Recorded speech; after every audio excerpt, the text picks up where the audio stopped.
Avoir des sentiments, c'est humain. Mais ne plus pouvoir les contrôler, là, ça devient très dangereux.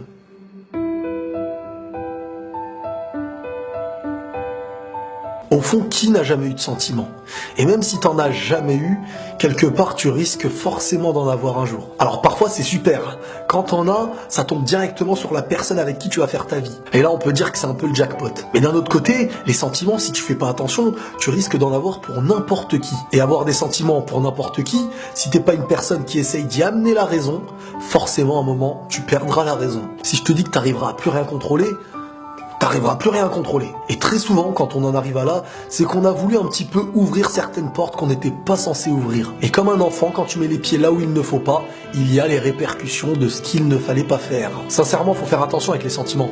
Parce qu'avoir des sentiments pour une personne ne veut pas forcément dire que cette personne est un bien pour toi. C'est juste que tu t'y es un petit peu trop attaché.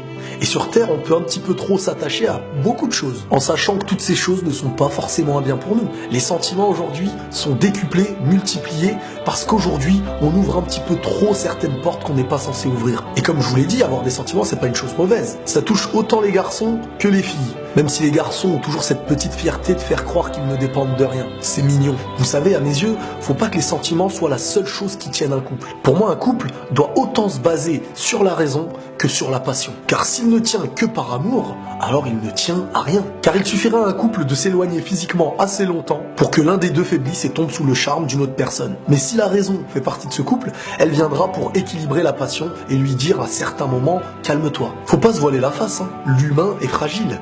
Et ne pas être conscient de ça nous montrera à quel point on est fragile. Donc à nous aussi de nous préserver des portes qu'il ne faut pas ouvrir. La raison doit parfois nous empêcher de nous diriger vers certaines mauvaises destinations, pour pouvoir ensuite laisser libre à la passion de s'exprimer. C'est un petit peu comme une clé et une serrure. Sans serrure, la clé n'ouvre rien. Et sans clé, la porte restera fermée. Donc à nous aussi de ne pas nous faire endormir par nous-mêmes. Car si au début on ne fait pas intervenir la raison, petit à petit les sentiments prendront le dessus, et à un moment donné, on devra se nourrir uniquement de passion, jusqu'au moment où la passion viendra prendre le contrôle de nous-mêmes. Donc à nous de pas attendre que le feu soit trop grand pour essayer de l'éteindre. Car ça peut ensuite donner naissance à certaines femmes maltraitées, battues, insultées, mais qui restent uniquement par amour. Et ça marche aussi dans l'autre sens, avec des hommes qui aiment leurs femmes, et même si leur femme leur fait voir les 400 coups, ils restent avec elles uniquement par amour. Donc s'il n'y a que l'amour qui fait tenir un couple, eh ben sachez que ce couple-là ne tient à rien. Très souvent, quand la passion n'est plus contrôlable, il y a toujours un profiteur et une victime.